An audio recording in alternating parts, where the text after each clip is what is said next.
नंदुरबार शहरातील बाजारपेठेत 2 आठवड्यांपूर्वी लसणाचे भाव हे 100 ते 120 रुपये प्रति किलो होते, पण बाजारपेठेत लसणाची आवक घटली आणि त्यानंतर दर हे 200 रुपये प्रति किलो पर्यंत पोहोचलेत।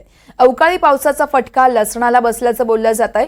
वातावरणाच्या बदलामुळे लसणाच्या उत्पादनात देखील घट झाली आहे। बाजारात शेतकऱ्यांकडील लसणाची आवकही कमी झाली आहे, तर येणाऱ्या दिवसात आवक आणखी कमी होण्याचीही शक्यता आहे। त्यामुळे भाव वाढण्याची शक्यता ही वर्तवली जाते।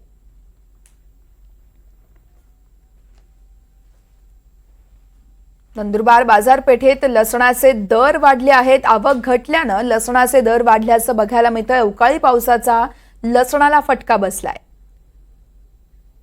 आवक घटल्यानं आता लसणाचे दर वाढल्याचे बघायला मिळतात।